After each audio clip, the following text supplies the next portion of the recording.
Buonasera. Buonasera a tutti, benvenuti, anzi ben ritrovati dopo la pausa delle festività natalizie. Inizia questo secondo ciclo dei dialoghi che ci accompagnerà fino a giugno e oltre, prima della pausa estiva. Iniziamo con non direi una conferenza, vedrete un evento particolare, perché come forse i nostri più assidui frequentatori si sono resi conto, non vogliono essere delle conferenze tradizionali, assolutamente. Già nella scelta del titolo, dialoghi, non vogliono essere le solite conferenze frontali, ma qualcosa di diverso e di nuovo. Quindi vi do il benvenuto e cedo la parola alla professoressa Monti, che con me organizza l'anima di questi dialoghi, per una presentazione della relatrice di stasera. Grazie. Io ringrazio il direttore Muscolino. In realtà i dialoghi sono nati, come ormai sapete bene, perché entrambi veniamo da una scuola archeologica molto autorevole che ha avuto un epicentro a Cagliari, che è quella di Ranuccio Bianchi Bandinelli, di Torelli, di Zeli e di tanti altri, compreso del direttore generale dei musei del nostro ministero, che è il dottor Rosanna. Allora, già con Gavino Murgia noi abbiamo aperto un ulteriore varco delle attività del nostro museo. Io voglio ricordare a tutti che, essendo diventato autonomo un anno fa e quindi avendo una capacità di decisione, di organizzazione, di programmazione, oltre naturalmente a un'autonomia finanziaria e amministrativa, comprende tra le sue collezioni non soltanto tutta la parte archeologica, ma la Pinacoteca nazionale e una sezione molto importante di tipo etnografico, oltre naturalmente la parte contemporanea che lentamente stiamo arricchendo grazie ad alcune donazioni che ci stanno arrivando, e questo è estremamente importante. Con Gavino Murgia noi abbiamo iniziato ad rapire un varco in quel territorio che abbiamo chiamato le origini. Le origini non sono soltanto quelle della cultura materiale che noi custodiamo grazie all'articolo 9 della Costituzione, ma le origini sono anche quelle del suono.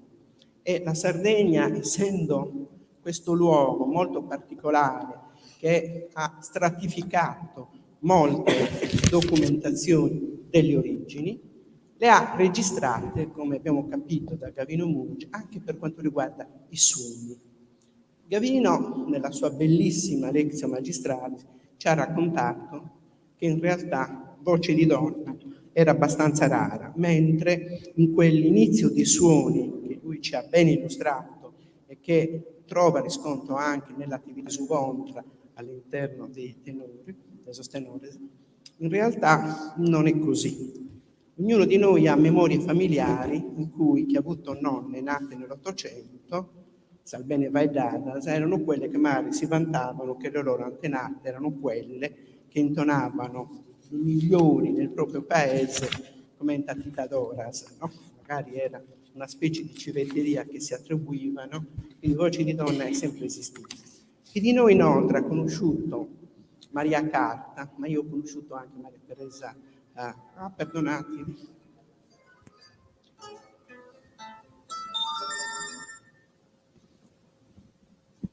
io ho conosciuto anche Maria Teresa Cau, che sostanzialmente è una delle figure più eminenti, morta giovanissima, ci intratteneva quando all'Azione Cattolica di Ozieri e dei dintorni lei faceva l'animatrice cantando. Era un personaggio estremamente rilevante, quindi Maria Carta, tantissimi. Allora Elena e i suoi amici, che Elena è anche tutte le persone che l'hanno sempre accompagnata e che vengono a volte poco citate, che sono fondamentali. Elena è l'erede esattamente di una dimensione così importante, per cui noi abbiamo pensato che meritavamo tutti noi, per l'amore che le portiamo, questa sorta di masterclass, come dire, piccola piccola, ma molto importante e rilevante. Esattamente come i grandi accademici e il nostro canto merita di essere ascritto in quella dimensione. Noi abbiamo pensato con il direttore, con tutto il consiglio d'amministrazione, che il nostro museo deve avere anche una parte sonora, perché se i bronzetti come gli altri materiali raccontano gli strumenti antichi, e il racconto che faceva l'altro giorno Gavino, il nostro direttore, poi prendendo un aperitivo gli ha letto un brano di Lucrezio del Rerum Natura, che corrispondeva un po' al racconto di Gavino. Bene, noi vogliamo esattamente dentro un museo archeologico, non soltanto per le persone, che creare proprio tutta la parte sonora per le persone che hanno, ma proprio legata al canto, alla musica, a quelle origini. E credo che mettere in relazione quella cultura materiale e polimateriale sia una delle migliori cose che un museo autonomo possa fare. Buona lezione di Elena e grazie ancora a lei e a tutti i suoi amici. Grazie.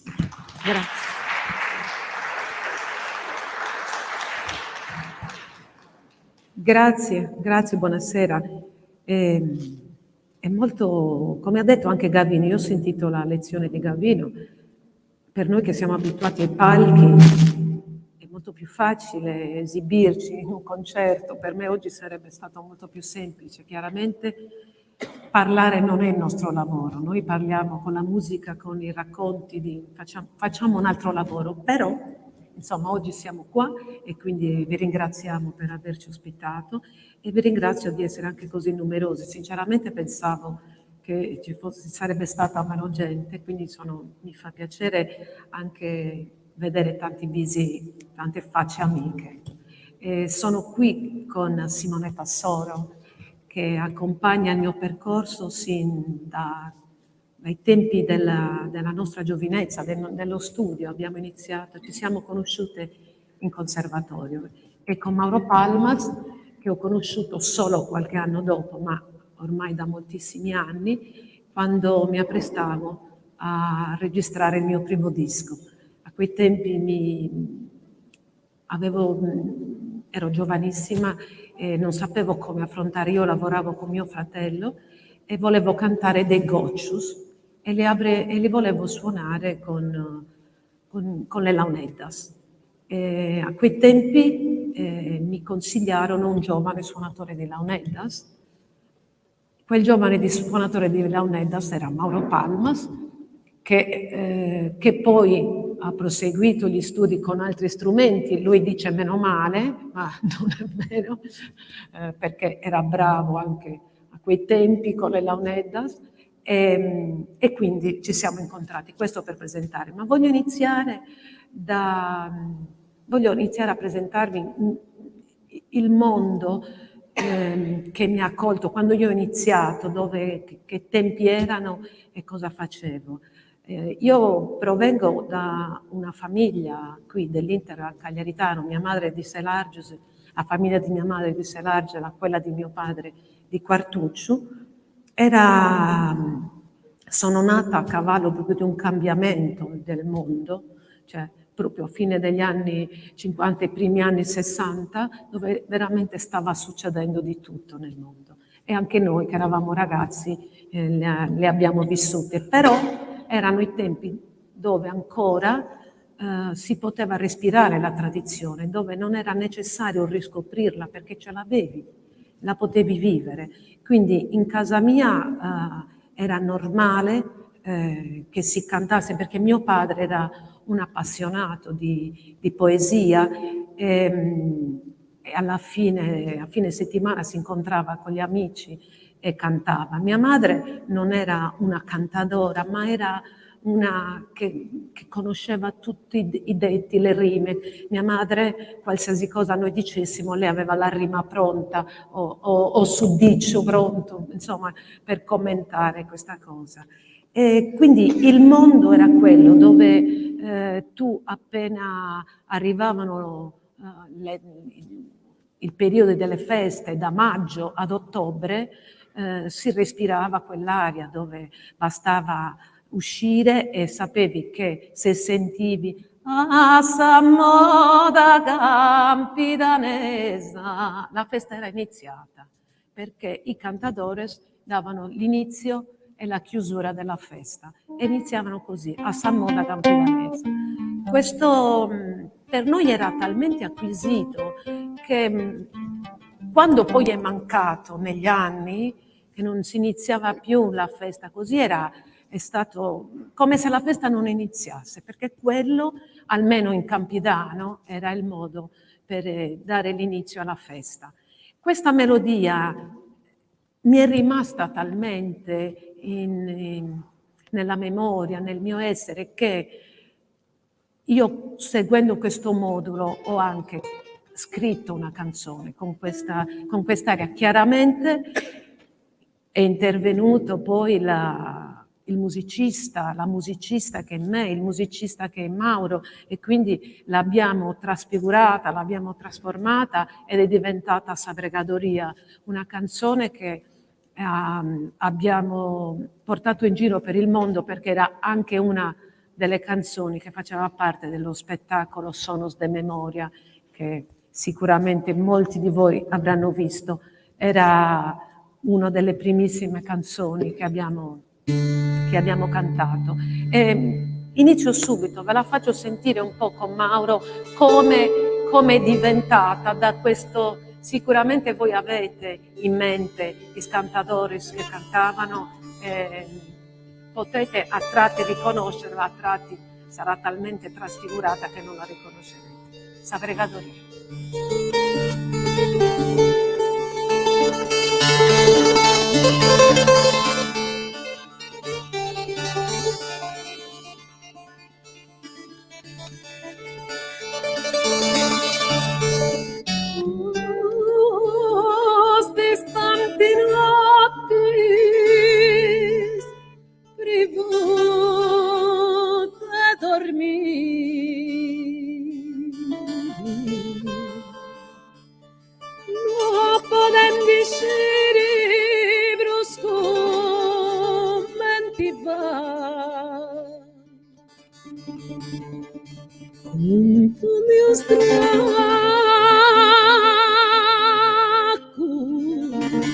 Straccude soffririva mi distrairi,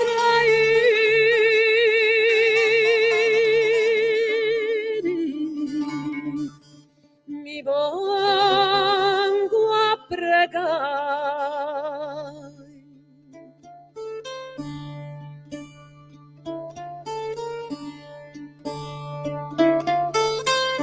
Mi vengo a pregare con tanti ferifari,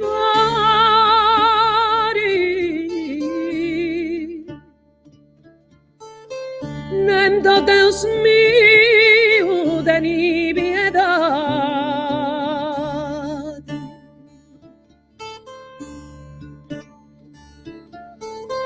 Te gusto infelici, tristu peccatori,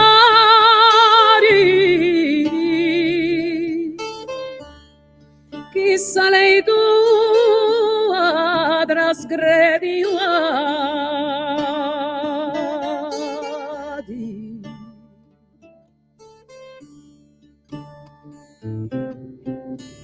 Divina appuntati chi tu governas,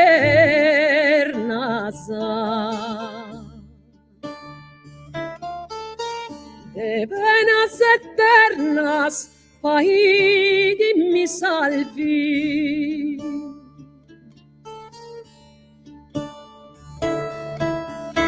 Pochi si aggravi, soppesa riccia,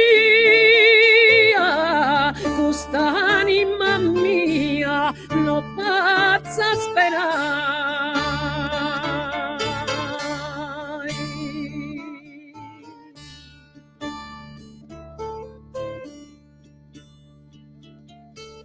Quest'anima mia non lessi s'impena,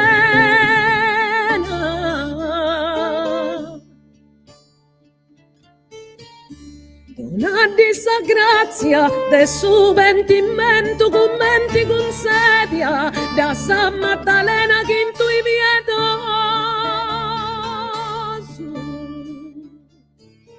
sappi tu c'attento tramuta in contento questo caro triste.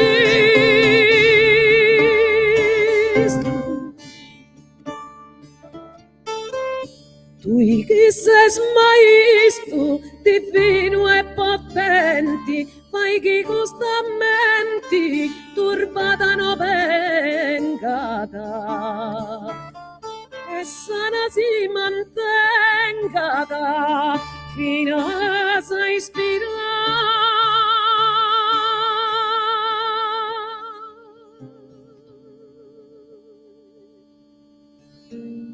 fino a si ispirai, fino a si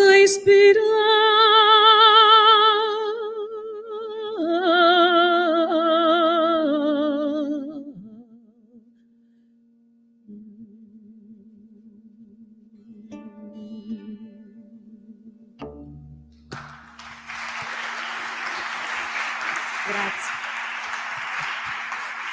Grazie. Questa canzone si chiama Sabregadoria de Olatta. Olatta era un poeta estemporaneo di Quartuccio, nato a cavallo tra il 1700 e il 1800. Non ha scritto niente di scritto, cioè nel senso era un poeta estemporaneo. Questa è forse è l'unica cosa che è rimasta, o forse ce n'è un'altra. Olatta poi ha dato anche il nome a una compagnia di teatro dialettale sempre di Quartuccio. In quegli anni, per tornare all'ambiente che stavamo vivendo, non c'erano cambiamenti solo, c'era anche il cambiamento, si stava abbandonando la lingua sarda, si stava passando all'idea, cioè l'idea che per parlare bene l'italiano non bisognasse abbandonare l'italiano, stava prendendo piede anche non solo nelle nostre città, ma anche nei paesi. Nella stessa mia famiglia mio padre si mise il problema, diceva: ma come devo parlare con questi ragazzi? Perché tutti quelli che erano nati prima con loro parlavano il sardo, si parlava in sardo con i nonni, si parlava il sardo con tutti, però poi arrivano gli anni 60 e c'è questo cambio. Mi ricordo sempre che mio padre si rivolse al suo cognato, fratello di mia madre, che insegnava lettere a quei tempi, e mio zio gli disse così: possa amore Deus che stiano in sardo a spippius, non faccia sta dannus. Cioè continua a parlare in sardo. E quindi noi siamo cresciuti, ma non solo la mia famiglia, molte famiglie a quei tempi hanno, grazie a Dio, continuato a parlare il sardo. Quindi anche lì io non ho dovuto recuperare in questo senso.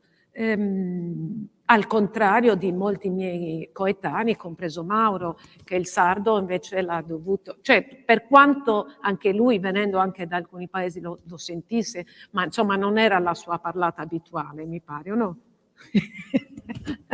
Invece Simonetta è una via di mezzo, perché suo padre, essendo di Birori, frequentava di più, parlava un po' di più, no?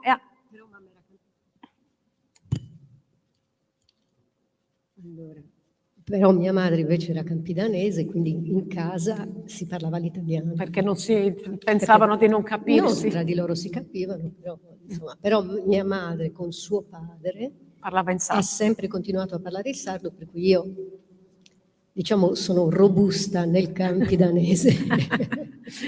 Meno male. E quindi dicevo che a quei tempi, per arrivare al tema un po' le donne,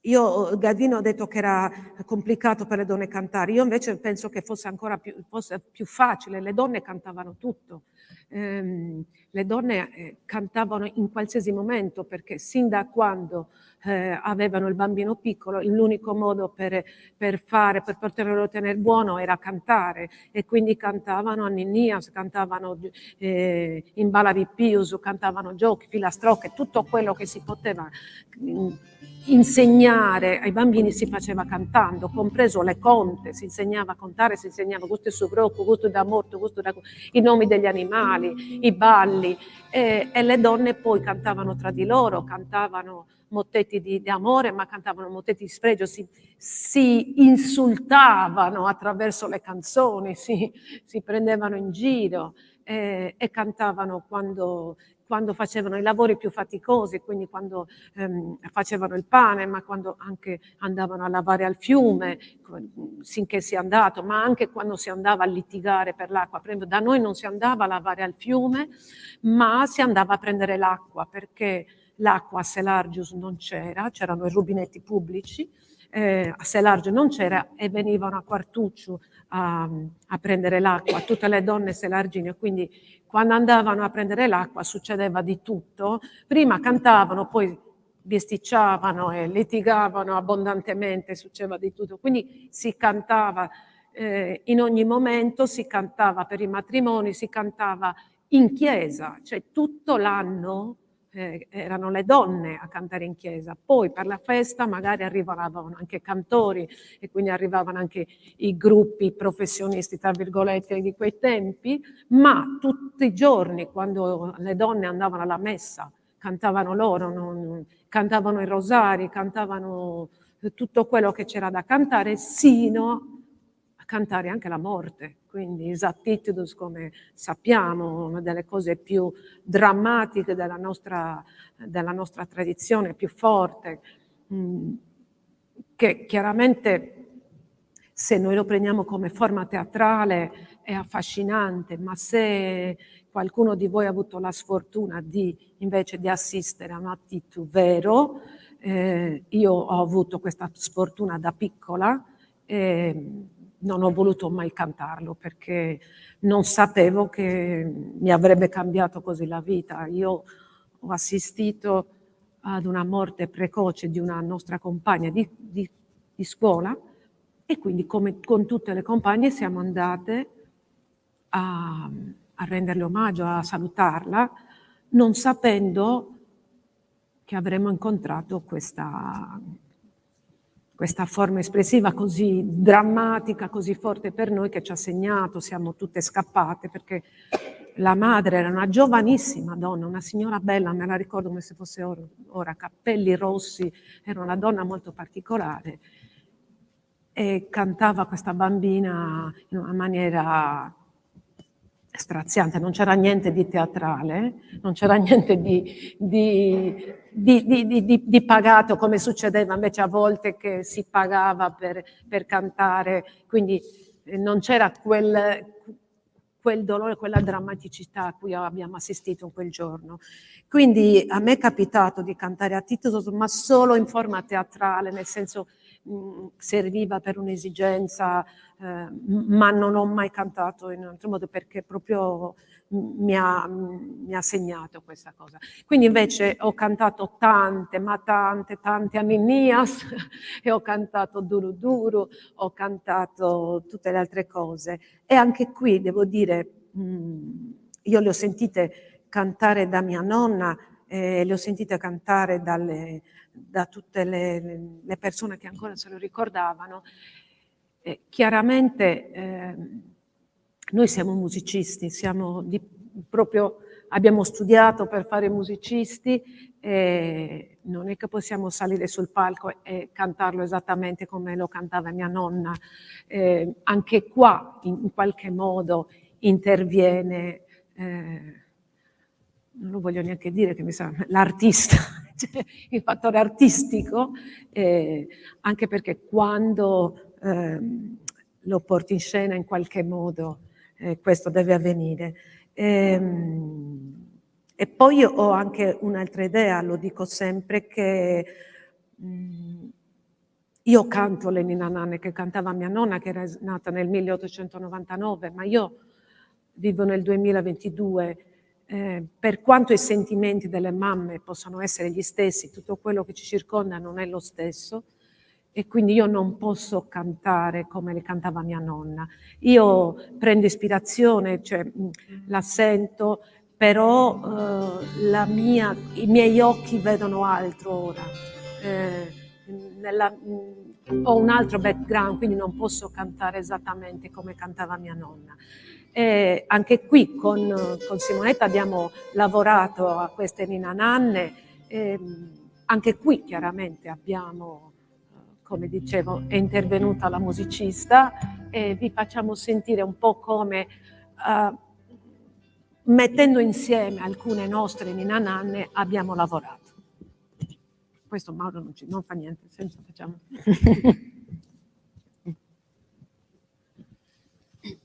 A ninni, a villa mia del sugoro, de mamma su tesoro. Oh, a ninni, a ninni, a ninni, a ninni, a ninni, mi disabippi, a ninni, e desirelle candu, a Deus dare comando, a ninni, a villa mia de sugoro. A ninni, a ninni, ninni, a villa mia de sugoro. A ninni,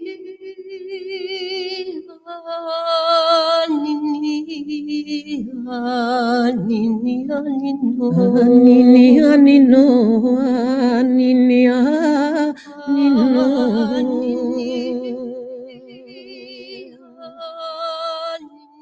Villa mia de sugoro, sughi di canto,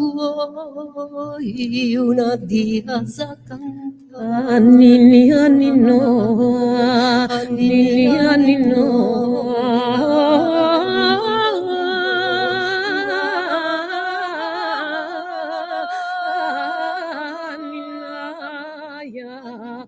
Ninni a ninno, ninni a ninno.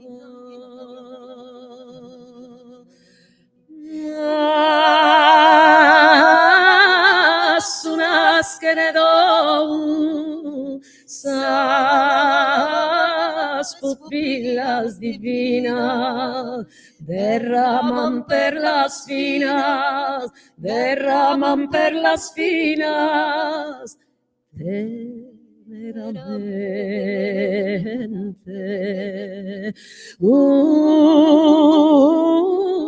gemito impaziente chi indispicca su coro, s'amabile tesoro, s'amabile tesoro, troppo sospira.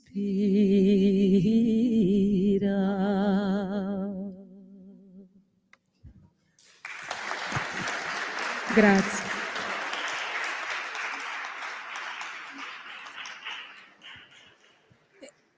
Io penso che le bambine, anche se non cantiamo esattamente come cantava mia nonna, possono addormentarsi lo stesso. Questo non lo devo più usare. A quei tempi, come ha già detto anche Maria Antonietta, io ero bambina, però ero affascinata da queste voci che sentivo alla radio, tanti maschi, in verità. Io sono stata un'appassionatissima, ero bambina, però mi affascinava Mario Scano, mi affascinava Leonardo Cavizza, mi affascinava Cicchelli Mannoni, però più di tutte mi affascinava una voce che sentivo, che cantava assieme a loro, e aveva una voce angelica, proprio una voce meravigliosa. Prima non c'era niente, si poteva sentire solo Radio Sardegna a quei tempi, e questa donna che io mi immaginavo bella, chissà perché, mi ero fatta un'idea, si chiamava Maria Teresa Cau, la citata Maria Antonietta. Era una giovanissima, poi ho scoperto, perché stiamo parlando degli anni 70, lei era nata nel 44-46, quindi era abbastanza giovane, e cantava divinamente, cantava benissimo il canto tradizionale, ma proprio con una semplicità, con una bellezza incredibile, ma aveva anche iniziato ad avere altre esigenze.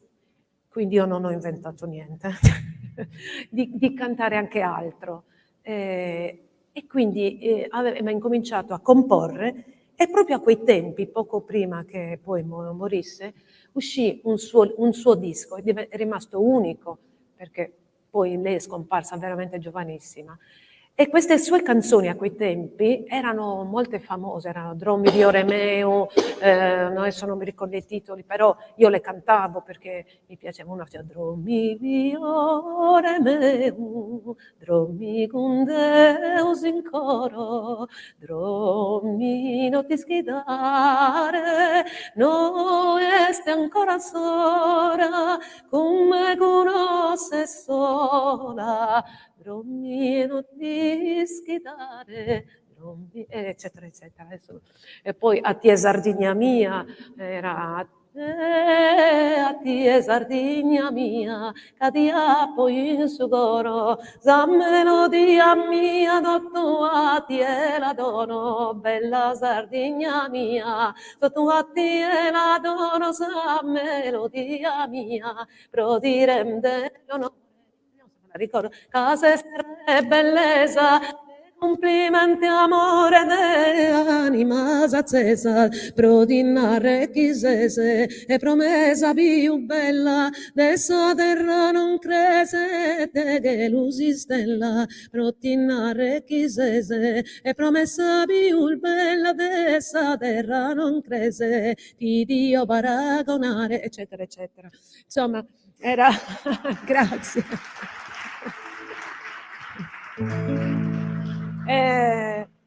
E quindi ero veramente, quando seppi che Maria Teresa Cau era morta, non riuscivo a capacitarmi, cioè non riuscivo a capire perché una donna così bella nel mio immaginario, così brava, fosse scomparsa. Subito dopo, però, grazie a Dio, si affacciavano altre donne che cantavano. Maria Carta, per esempio, nei primi anni 70 lei in verità cantava anche da prima, ma il suo successo nazionale iniziava proprio nei primi anni 70. E che dire di Maria Carta? Maria Carta aveva affascinato forse meno la Sardegna, ma sicuramente l'Italia e il mondo intero, con la sua bellezza, col suo modo austero, era altera, era veramente una donna incredibile. Non troppo, bisogna dire la verità, a quei tempi amata in Sardegna, perché era considerata una traditrice, perché andava a cantare alla televisione. Perché cantare in televisione e non nelle nostre piazze? Perché andare a cantare nei teatri più importanti del mondo e non nelle nostre piazze? Ma aveva ragione lei perché da quel momento non solo la musica sarda ebbe l'ingresso, cioè otteneva pari dignità delle altre musiche, non era più la musica popolare un figlio di Dio minore, ma era musica. Non esisteva più la differenza. E Maria Carta adesso, lo sappiamo, le devono rendere omaggio, la devono ringraziare non solo i cantanti sardi che sono venuti dopo, ma anche tutti i cantanti della musica popolare, perché è grazie a lei se le porte dei teatri si sono aperte nel mondo alla musica popolare. Prima di lei però c'erano state altre donne che avevano cantato, ma non avevano cantato solo in casa, come vi ho raccontato prima, avevano cantato sui palchi, assieme agli uomini, e soprattutto due ce ne ricordiamo. Una è Candida Amara di Nulvi, leggo perché questa mi piace perché poi è nata lo stesso giorno mio, il 17 maggio, però del 1877. Si diceva che avesse una voce straordinaria, in grado proprio di improvvisare e di tenere, proprio di poter cantare assieme ai maschi. Pensate che era una donna incredibile, si era separata nello stesso giorno del matrimonio. Grandissima, eccezionale. Poi è rimasta pure vedova e si è pure risposata. Per 10 anni ha girato tutte le piazze della Sardegna, al pari proprio con gli uomini, ed era conosciuta anche come cavallerizza, cioè lei andava a cavallo e ha partecipato anche a gare di cavalli, cioè proprio era una donna particolare. Purtroppo non esistono registrazioni di Candida Amara, invece ne abbiamo avuto di Maria Rosa Punzirudo, un'altra donna di Ozieri, sempre nata nel 1887 e morta nel 64, quindi ha avuto una vita lunga, e lei ha avuto, ci sono tante registrazioni sue. Aveva esordito con Nicolino Cavizza, che è il padre di Aldo Cavizza, i due chitarristi, tra i due chitarristi più importanti del Novecento, e Gavino De Lunas. Gavino De Lunas, tristemente famoso anche per altre cose, è stato ucciso nelle Fosse Ardeatine.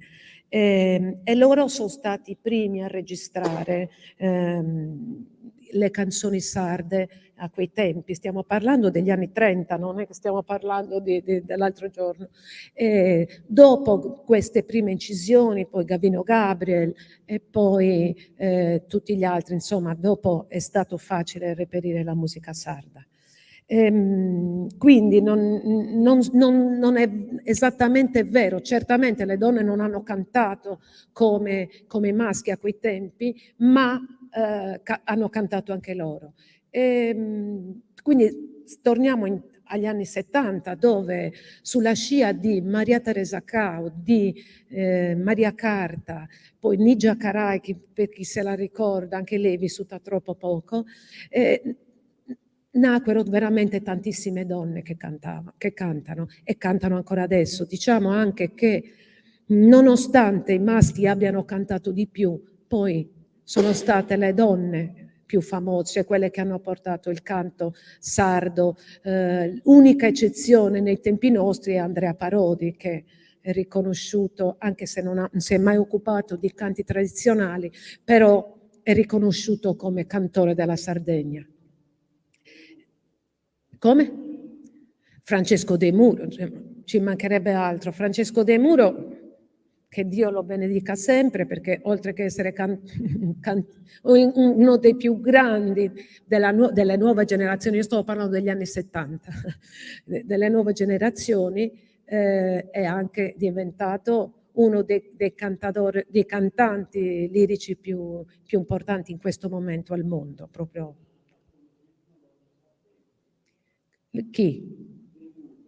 Non credo, l'Usignolo della Sardegna, da quando era scomparso? Cavizza l'ha fatto l'Usignolo della Sardegna. Vabbè, non fa niente. Ha iniziato la carriera a 6 anni, Francesco De Muro, quindi può aver fatto tutto, quindi ha avuto tempo per fare veramente di tutto. Di tutto. Vabbè, mi bevo un bicchierino d'acqua.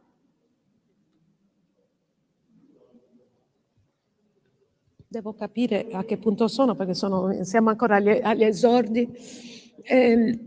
Dicevo, comunque in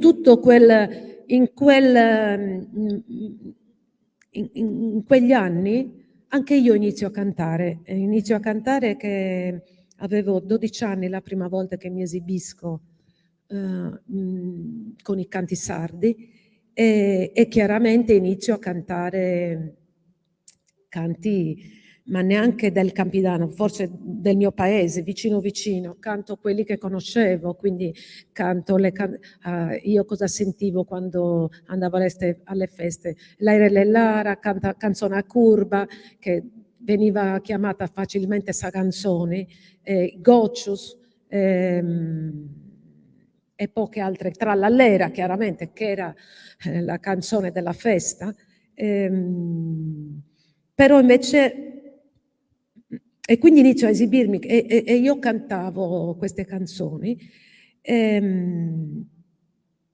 Non so se farvi sentire qualcosa oppure se andare avanti.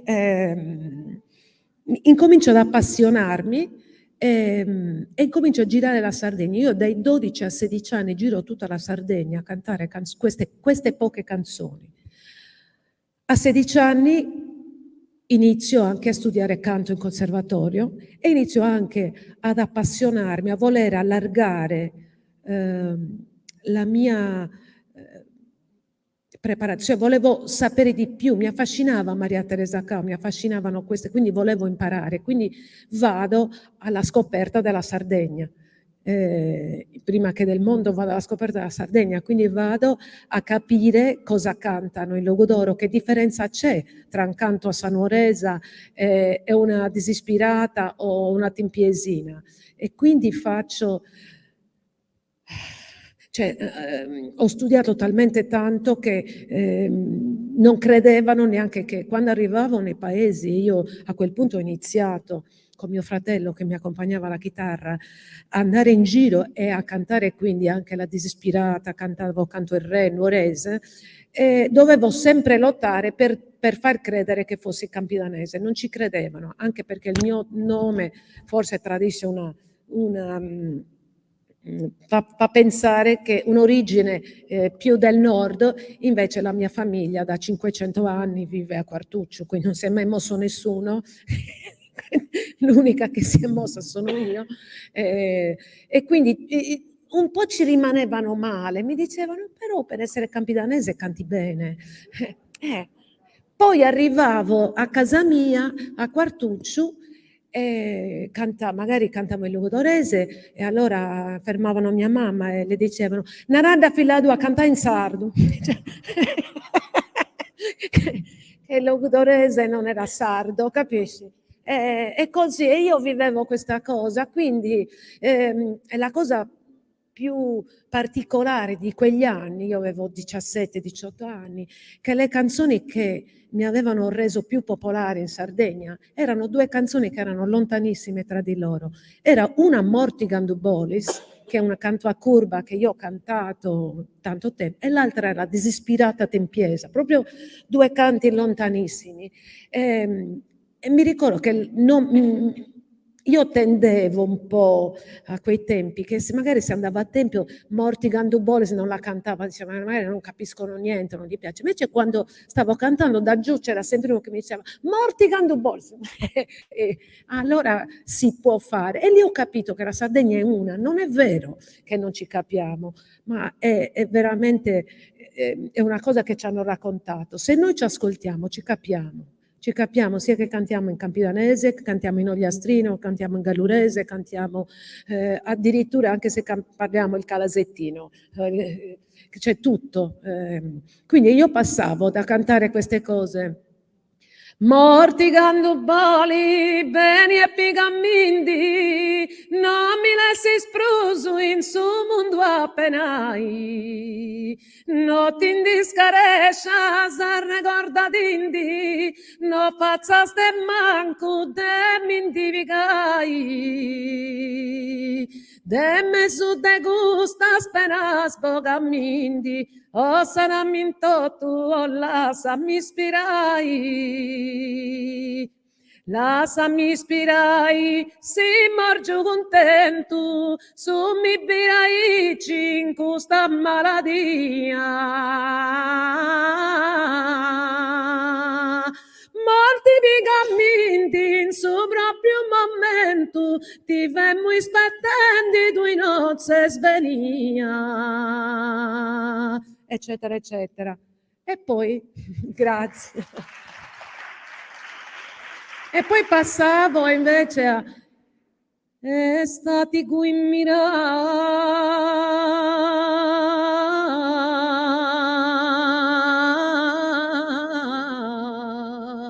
la tua figura, tu un incendio amoroso e un respiro e alla più alta sfera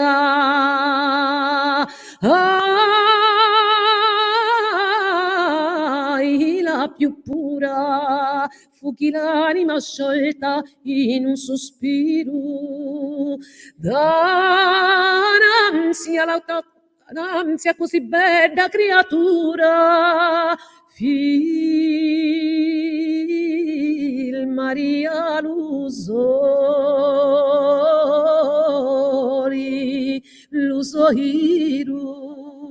si più ti miro tanto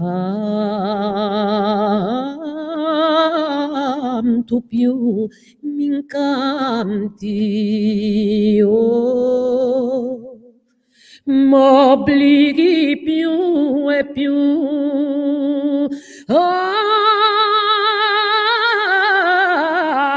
stimati di la me Italia più dolci istanti soli chi verso bella inadorati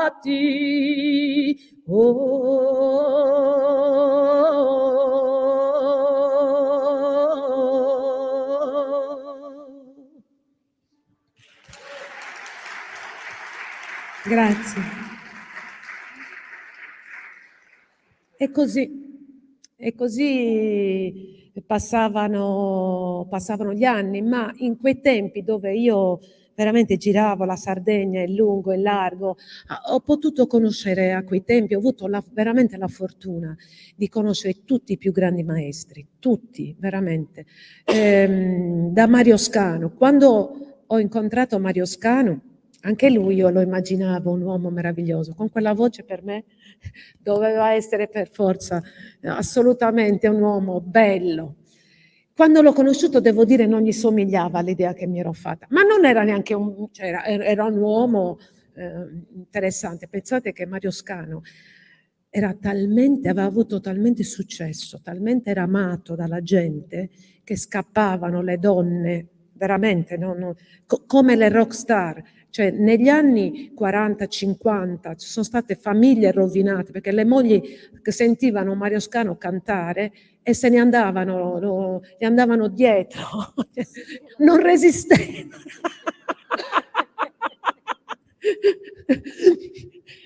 Insomma, tutti seguivano Mario Scano. Comunque anch'io, quando ho conosciuto Mario Scano, devo dire, non sono scappata di casa, no, anche perché l'ho conosciuto che io ero bambina e lui era molto vecchio, molto grande, però è come se avessi incontrato, non so, immaginate il vostro idolo, cioè la vostra rock star, l'attore, cioè io ero lì che quasi non riuscivo a parlare, l'idea di vedere Mario Scano, un po' anche quando ho visto Leonardo Cavizza, però Leonardo Cavizza era già più avvicinabile, cantava ancora, invece Mario Scano era diventato un mito, ma ho avuto la fortuna di conoscere anche ancora il coro di Agius, di conoscere veramente quelli che nel nostro immaginario, i nostri padri.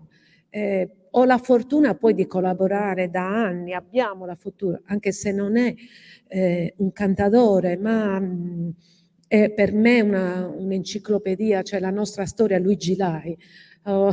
Farei anche un applauso al maestro Luigi Lai, che quest'anno compirà 90 anni e penso che anche lui meriterebbe di fare una masterclass per il suo sapere infinito.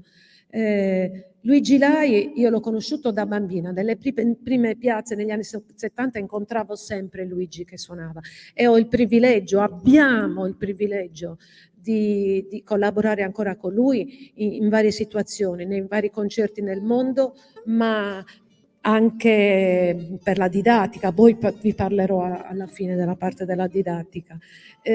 Quindi queste persone, anche se magari non erano cantadores, però ti possono insegnare talmente tanto. Io dico sempre ai ragazzi, noi facciamo una settimana di seminari a Porto Scuso per la rassegna Mare Miniere, noi siamo i 3 pilastri di dei seminari di Mare Miniere.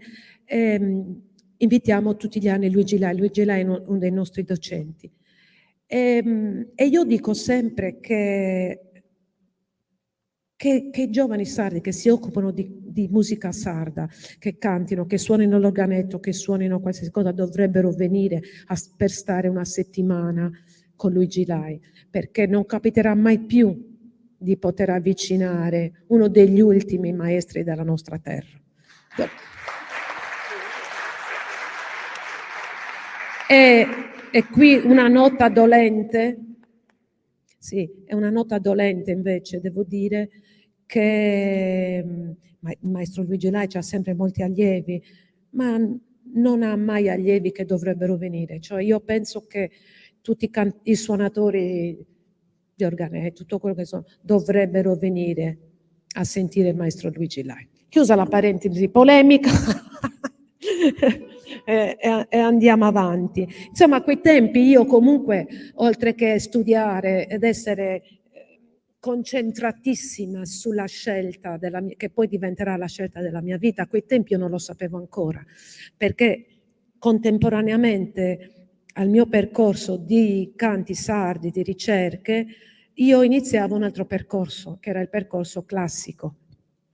Io ho iniziato a studiare canto classico perché anche la musica classica in casa mia era, non dico che fosse proprio però insomma in qualche modo io avevo uno zio che era veramente fanatico della musica lirica, ci obbligava a sentire, veniva, ogni tanto ci diceva oggi c'è la Traviata, tutti a sentire la Traviata, no, la Traviata no, volevamo vedere il Festival di Sanremo, volevamo sentire altre cose e lui ci faceva, però invece poi alla fine questa educazione della Traviata oppure della Bohème in qualche modo è rimasta e infatti sono andata a studiare canto classico. Sono andata a studiare canto classico perché era l'unica possibilità, oltre la passione, ma era l'unica possibilità che avessi per studiare. Siccome io sin da piccola volevo fare la cantante, cioè questo non mi chiedono spesso quando ho iniziato, io non lo so perché l'unica cosa che mi ricordo è che io volevo cantare. Quindi avevo capito che se avessi voluto intraprendere una carriera professionale avrei dovuto studiare e l'unico modo per studiare a quei tempi, non esistevano né scuole civiche, non c'era nient'altro, era il conservatorio. Quindi mi avvicino al conservatorio a 14 anni e mi dicono non puoi studiare canto, sei troppo giovane, devi avere almeno 16 anni. E allora divento improvvisamente oboista. Cioè, nel senso che studio per 2 anni oboe con scarsissimi risultati, come potete immaginare, non avevo nessun interesse se non quello di stare a scuola a studiare musica, tant'è che il giorno 17 maggio, il giorno del mio compleanno, del 16° compleanno, il mio maestro di oboe mi accompagna in classe di canto e da lì inizio il percorso. Incontro Simonetta Solo. Lì ci siamo incontrate, lei era già nella classe della nostra maestra, era Maria Casula. Maria Casula che non finiremo mai noi di ringraziare. Né io né Simonetta poi abbiamo proseguito gli studi, la carriera lirica per scelte nostre, ma mai potremo dimenticare il suo insegnamento. Ci ha insegnato tutto quello che sappiamo per quanto riguarda la preziosità dello studio, cioè quanto sia fondamentale studiare le cose minime per raggiungere grandi risultati, cioè si deve iniziare dalle cose piccole, si deve non sottovalutare niente, i passaggi, la respirazione, lo stare in scena, tutte le cose che ci ha insegnato. Grazie Maria Casula per tutta la vita. Grandissima insegnante oltre che grande cantante. Però noi eravamo curiosi a quei tempi e quindi ci occupavamo anche di musica antica. Erano anni anche di grande fermento culturale, gli anni 70 veramente ci hanno permesso, insomma, di assistere alla nascita delle compagnie teatrali, della danza contemporanea, della musica contemporanea. A quei tempi cominciano a nascere in Sardegna le compagnie professionali. Ho visto Lia Careddu qua, che da quei tempi ci conosciamo, e lei già era un'attrice del Teatro Sardegna. E quindi nascono tutte queste cose, quindi eravamo curiose, quindi facevamo molte cose. E quindi iniziamo anche questo percorso di musica antica che in qualche modo ci permetteva anche di capire molte cose della musica popolare, molte cose che noi abbiamo trovato studiando la musica antica. Quindi per musica antica si intende la musica che va dal 1200 sino al fine 500, primi 600, sino al barocco, insomma, sino al barocco. Ci siamo resi conto che moltissime cose, per esempio in Sardegna nel canto tradizionale c'è spessissimo il passaggio dal ritmo, parlo dal 2 al 3, che è una cosa comunissima anche nella musica antica. C'è il passaggio normale, vi faccio un esempio nella musica popolare, per esempio, Mauro, prova se ne hai voglia, se no vado da tipo galluresa in do. Ok.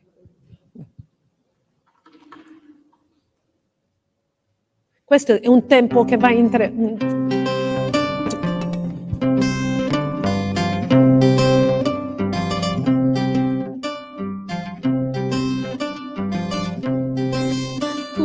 Chiubibinadori e preste alzetti mani e si palia chiani e la igna punia fiori.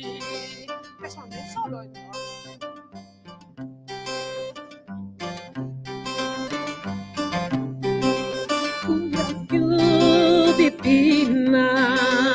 Pinnadori e preste alzetti mani e si palia piani e la igna punia fiori. Pura chiubibinadori preste alzetti mani, preste alzetti mani. Si passa in 2 e si torna in 3 con una facilità estrema. Cantullata in piesina e cantullata in piesina e come canta Maddalena.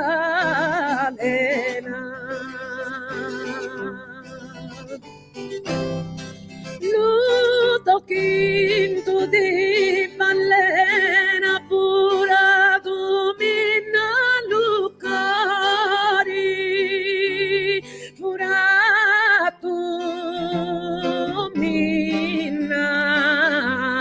Lucori e via dicendo. Questa cosa, grazie. Questa prassi nella musica antica era veramente abituale, quindi è anche l'importanza delle parole, cambiare il ritmo in base alla parola.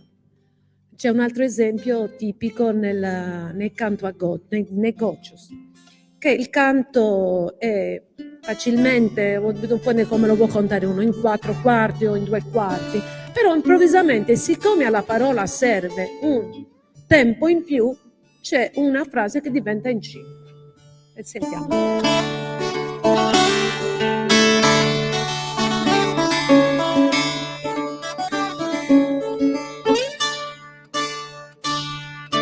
O celesti ali del sole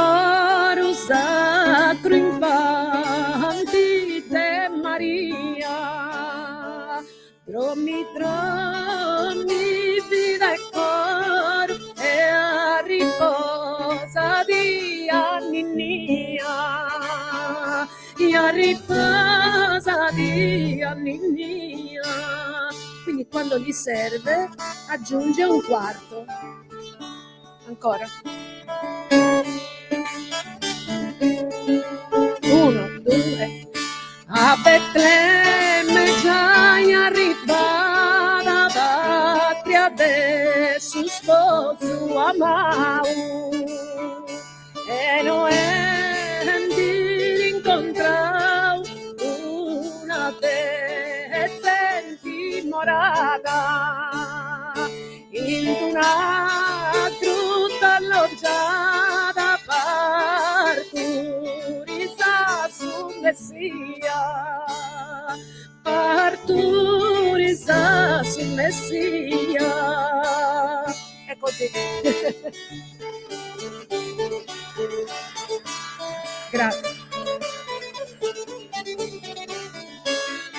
Questa cosa che per i musicisti popolari è una cosa che non sanno neanche di fare, diventa una cosa normale, può far diventare pazzo un musicista tedesco, per esempio, che non riesce a capire quando poi c'è un quarto in più, e che sono sempre 4, poi a un certo punto diventa 5 quarti.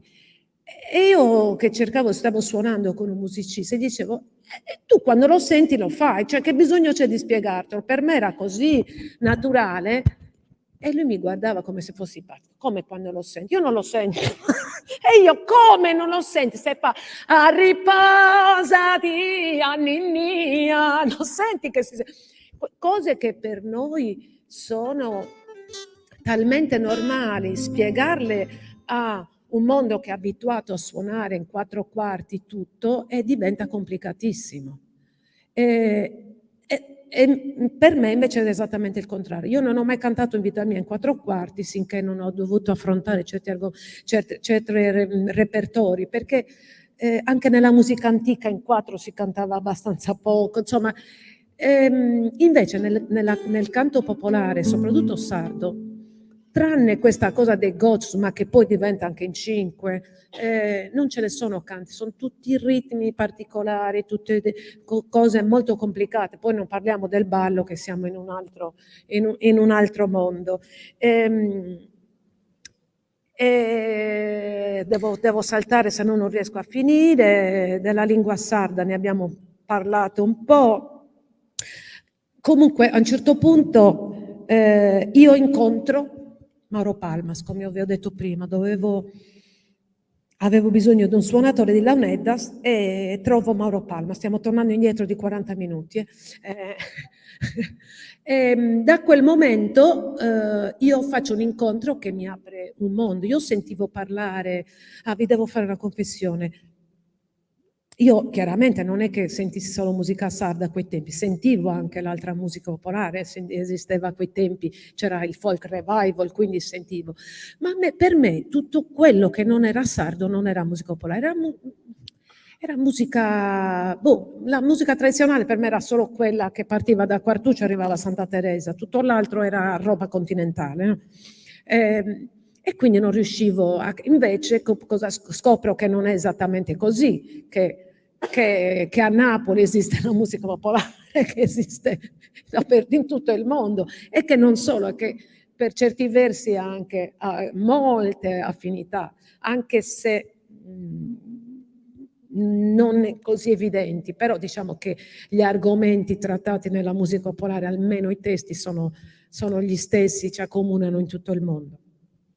E quindi io incontro Suono Officina. A quei tempi Suono Officina, bisogna parlare di Suono Officina perché in qualche modo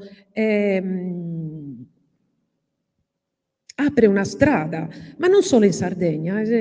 A quei tempi esistevano già tanti musiche, facevano folk, revival, scoperta, però secondo me Suono Officina apre proprio una strada nuova, perché non solo rielabora, ma anche comincia a comporre, ha l'esigenza di occuparsi, di allargare i confini, riscoprendo la cultura, perché il Suono Officina era un gruppo fatto di musicisti, soprattutto di estrazione cittadina, con cultura cittadina, anche se tutti i genitori provenivano, nessuno era cagliaritano doc, però in qualche modo dovevano riscoprire. Quindi succede che c'è l'incontro a quei tempi mio, che avevo esattamente l'esigenza contraria, cioè io invece venivo solo dalla tradizione, avevo bisogno in qualche modo di scoprire altre sonorità, altri mondi, e quindi c'è questo incontro. Io da quel momento entro a far parte del gruppo Suono Officina e si apre un nuovo percorso per me, per Mauro. Simonetta a quel tempi non lavorava più con noi perché lei aveva continuato ad occuparsi di musica antica, di teatro soprattutto, faceva un altro lavoro. L'abbiamo recuperata qualche anno dopo. E quindi con Mauro iniziamo questo percorso meraviglioso che ci ha portato veramente a esplorare, a comporre. Abbiamo avuto, e lì nasce anche l'esigenza di avere un repertorio diverso come testi, di occuparci di testi contemporanei. Noi sino a quel tempo avevamo esplorato tutti i poeti più grandi, io li conoscevo a memoria, ed è facile che me li ricordi ancora e non mi ricordo invece quelli che canto ora, ma quelli li conoscevo. Però ci rendiamo conto che siamo giovani, che andiamo in giro per il mondo a raccontare storie e non raccontiamo quello che stiamo vivendo. Quindi si inizia un percorso in questo senso importante che comunque ci porterà sino agli anni nostri a collaborare con grandissimi poeti, grandissimi scrittori. Cito solamente Gabriella Ledda, lei che scrive gli ultimi, tutti i nostri testi, ma prima Michele Pioledda. Insomma, avevamo necessità di cantare quello che la Sardegna raccontava ora. Con grande anche successo, perché devo dire che cantare i testi di Gabriella e di Michele prima è stato molto gratificante per me, perché sono testi importanti, molto poetici, ma anche molto crudi, molto belli. Quindi sono veramente felice di aver trovato questi due poeti che hanno scritto per noi in tutti questi anni, che hanno potuto tradurre il nostro pensiero, perché per me quello che dico nelle canzoni deve essere quello che io sento, se no non riesco a cantarla, a meno che non canti poeti tradizionali, quello è un altro discorso, ma se devo cantare poeti contemporanei, quando canto devo pensare che l'ho scritto io quello, se no non ci riesco. E quindi questa esigenza è andata avanti sino adesso, sino all'ultimo nostro lavoro discografico che è l'Antias, ma anche dopo, perché Mauro ha composto Palma de Sols, un disco che è totalmente strumentale, tranne due episodi. Uno sono i Goics di Sant'Antioco, che abbiamo ritrovato in lingua originale, quindi in castigliano, e poi un racconto che descrive l'idea di Mauro di questo disco, cioè diciamo che fa sintesi, racconta, è il racconto del disco, del percorso che Mauro ha voluto fare con questo disco. E poi anche gli ultimi, cioè gli ultimi, sino ad arrivare a Zadì, che è una nostra produzione dove si confrontano poeti curdi con poetesse viventi sarde. Due poetesse sono Gabriella Ledda e Lorena Carboni. Diciamo che il percorso poetico per noi, che è quello della musica, per forza è importante, siamo musicisti, ma anche il percorso poetico per noi è stato sempre molto importante. Tendiamo a valorizzarlo, a dargli un'importanza particolare, perché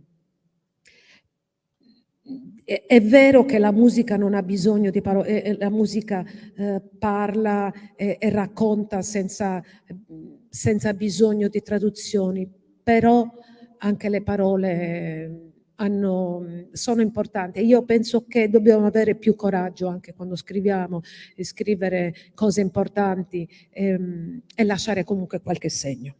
E questo ho la presunzione di dire che noi lo stiamo facendo.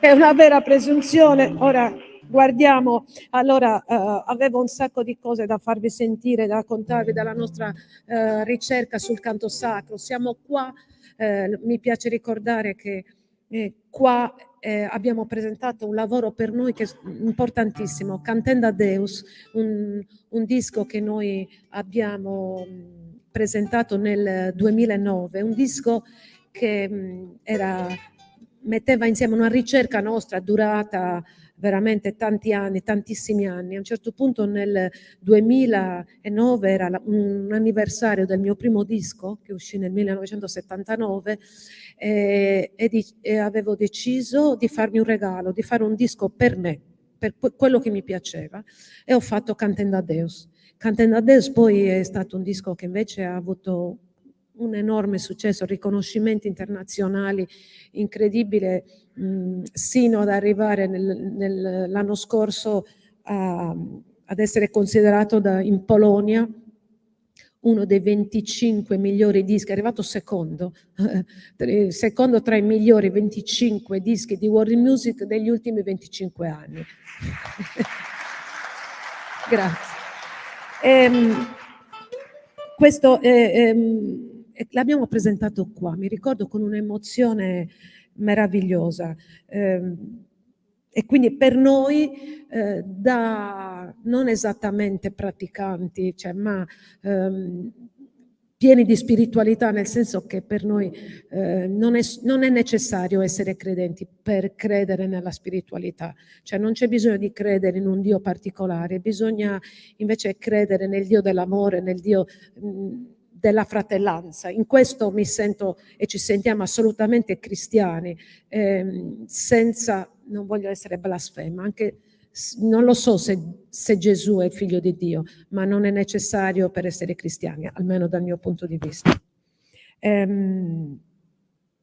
Quindi di questa ricerca dei canti sardi vi abbiamo fatto sentire un po' i gocci, vogliamo far sentire, abbiamo fatto una serie di ricerche sui rosari, io e Simonetta ci siamo divertiti, ne abbiamo cantato veramente tanti e tantissimi, e ci piace proprio cantarli, abbiamo questa passione per i rosari, quindi ve ne facciamo sentire uno, poi diciamo che passiamo, dobbiamo tagliare perché siamo lunghissimi, ai giochi, ai balli e ci salutiamo. Quale vogliamo fare? Sterzili? Ah già, vabbè. Va bene, sterzili. Deus ti salvi Maria, aprenas es de gracia, su Señor es con te. Cum benedictas es tu intra ed tu isce, minas et benedicte, su fruto es intranias tuae,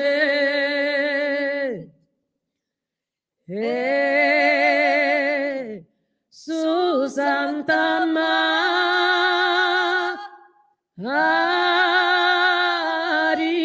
mamma e Deus, prega bonosa, a turus pecado, oris immoienso, ores a morti nostri amices.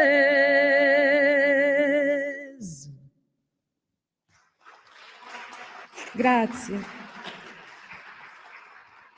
Mi sono dimenticata, ho fatto una cosa veramente, mi dispiace. Quando dovevo parlare delle donne, dovevo parlare di una donna che io ho amato, stimato, siamo state amiche, siamo state colleghe, ci siamo veramente divertite, anche perché abbiamo in qualche modo fatto un percorso simile. Anche lei veniva dalla musica popolare, poi è passata dalla musica sarda, ma anche dalla musica antica. Sto parlando di una donna meravigliosa che la Sardegna dovrebbe ricordare più spesso, Antonietta Chironi. Antonietta Chironi ora è famosa perché le scuole portano il suo nome, perché è quella che ha fondato i seminari jazz di Nuoro, ha fondato la scuola civica di Nuoro, ma molti dimenticano che lei è stata una grande cantante, sia di canti tradizionali.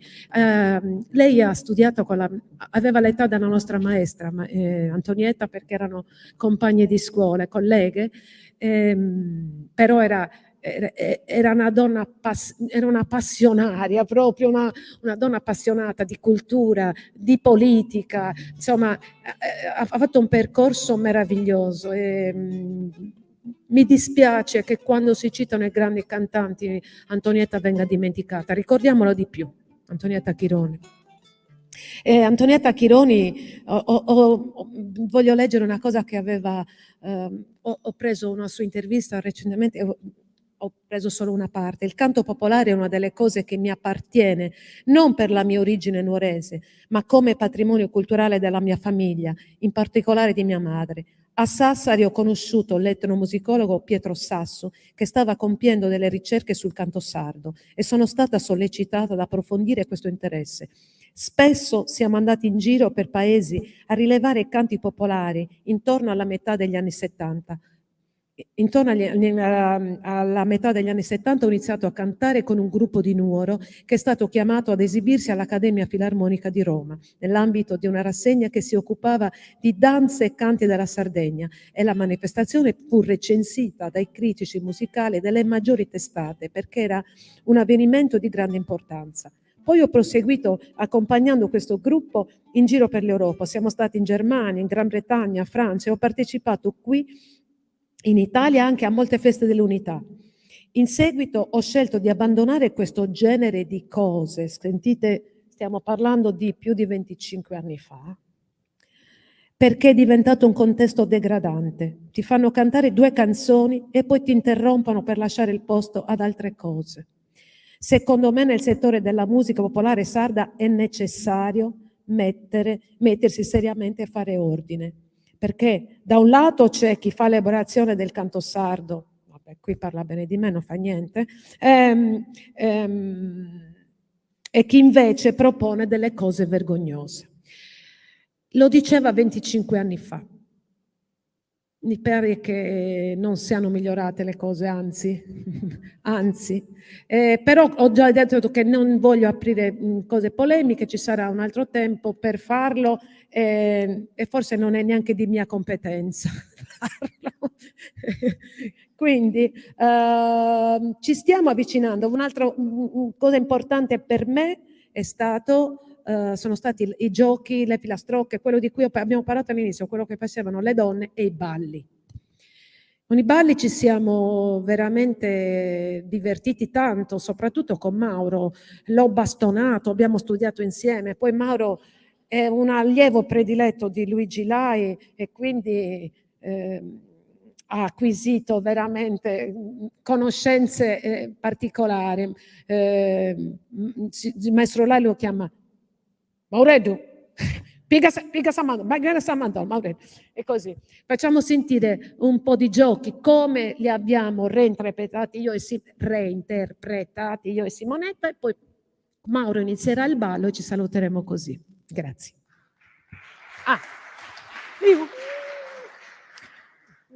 Allora, noi ci siamo divertiti ci piacevano tanti, quindi a un certo punto abbiamo detto, li mettiamo insieme in qualche modo, li abbiamo messi insieme così, speriamo di ricordarceli tutti.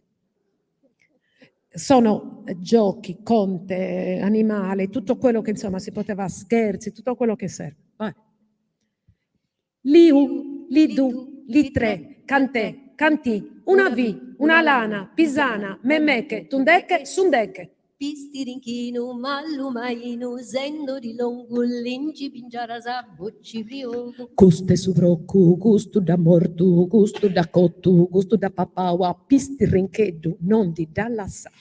Manu morta Galileo ti da posta Galileo ti dalla Sara manu morta bussinara. Pizzuru gabudo, ammadamma luado de zangavini, a potau bani vini gottu in voi. Da regalo su gokoi, un arancio bella in mano, bella arancia e mura vera, bello sprighe con tonera, bello sprighe do vista, te posto in questa lista. Su maccione, su giarretto, San Gione de su gravito, murgueo, vostro in frisco, buffaia, madama convidaia, madama luado. Pipri, dottoni, scuvra, tavarascu, bessi vinci moi, idea sutta dessa messa. Babaiola, Pigasu libre baia iscola, Pigasane de baia sposai, babaiola pronta volai. Luna, donami fortuna, donami dinai, mi guagliai. Luna, donami fortuna, donami dinai, mi guagliai. Ma io veda, baia castedu, bitti mi sanedu, mi goia, ma io veda, bai. Serra, palasa, terra palasa, muru su doppi, dotto sanotti, dotto sadi, furia palasa e croccadi. Serra, palasa, terra, palasa, muru, e babudu, sesti imbriagau, e mamma tua, puru. Baballotti, succhi e si da surotti, teti, baballotti, papacetu. Beh, mamma non c'è, ai nue, ai scalita, e le poi tavo simbula fritta, e pochine, po' San Gione da beni marruce, papà sinceda, dillirida,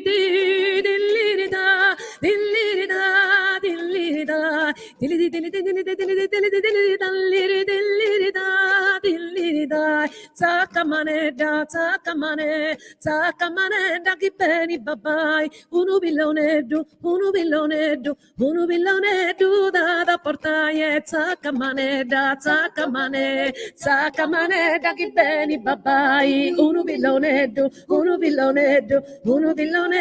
da portaie, uno billoneddu pronta volai, zaccamaneda, chi beni babai, dillirida,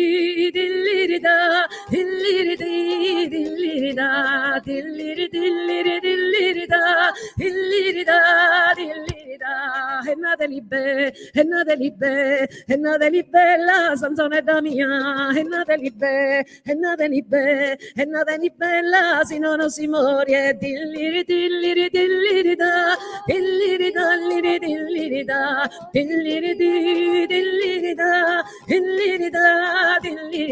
e bella Gesù bella, bella e graziosa, ti sei fatta sposa, ma lo dico io mai, e dillirida,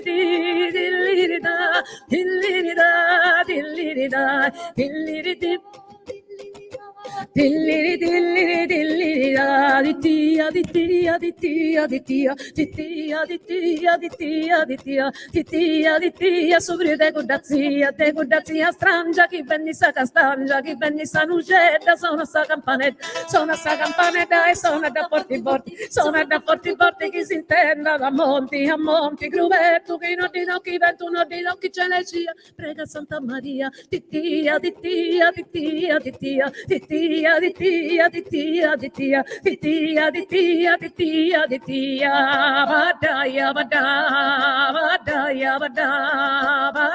vada, la cruci porta l'udina porta la cruci, la nuci porta lo criullo, piccioni più, lo piccioni, e me facci l'ognoni, l'agnoni facci me, lo buche ue, valur che do bau, ba luka te do ba luia to bacinya mia baciluya luya do kikiri baciluya el puero meu cabado so puero pana badaya vada. Grazie. Vale.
Procura de moderare, baronessa figlia mia, e casino propria mia, madonna de Sapenterra, e corra de Sapenterra, declarada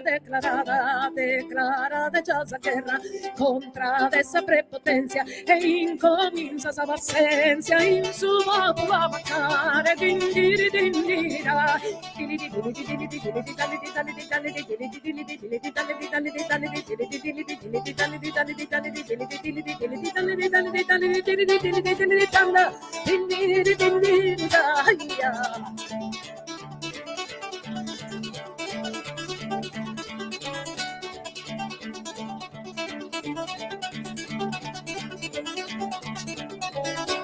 Mirada che stezza in contrate poi su dove mirada che noi gioco ma chissà cosa andate vera e mirada chissà sa era a mina per temporale ma gente consigliata male ascoltate salve mia procurate e procurate dindiri da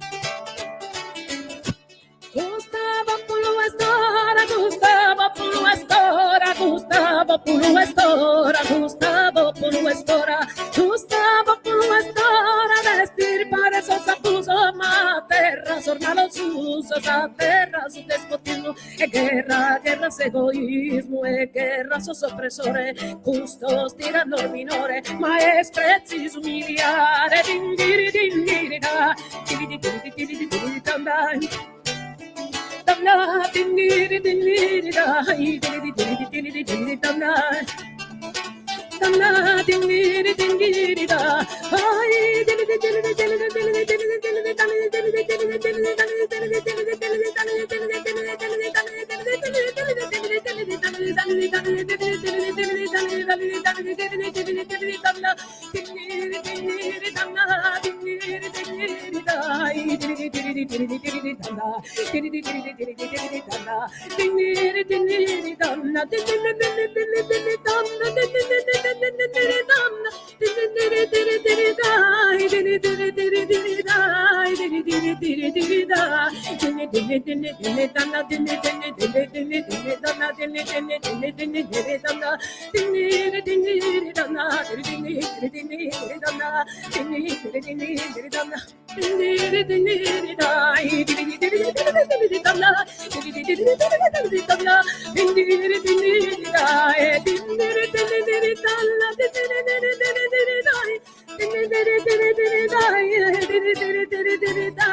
Mauro Palmas, Simonetta Soro. Grazie, grazie a voi tutti. Grazie Maria Antonietta, grazie. Grazie molte, veramente grazie.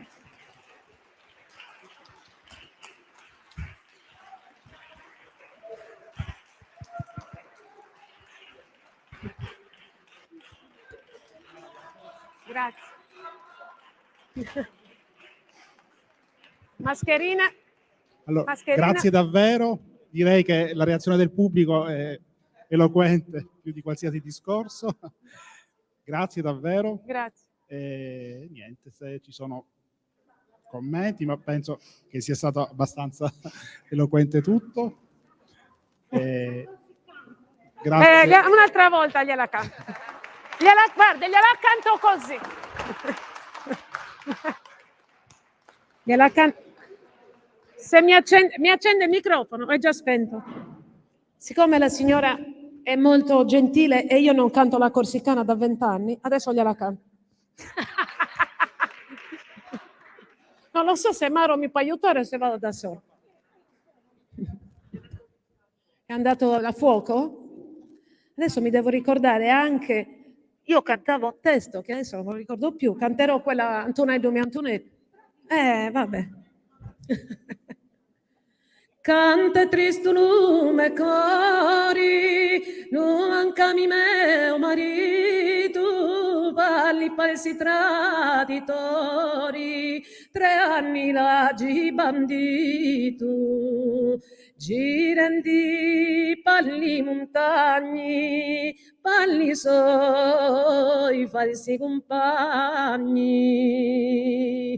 Antonello me, Antonello, tutto il mondo si lagna, Dio li ha messo morto, chi bandito in la campagna. Dio li ha meglio morto, chi bandito alla campagna. I nostri antichi laiani sempre in mano, tagliando muccio, passami da grano, bianca come l'agliento che brillava da lontano. E si sentia ad ogni spiaggia lo cracra della rostaggia. e salta, salta, più non posso, e non credi all'uomo saldo, ha paura dell'uomo cosa. E fai la ninna, fai la nanna, dormi tu cori di mamma. E fai la ninna, fai la nanna, dormi tu, il tuo babbo è alla campagna.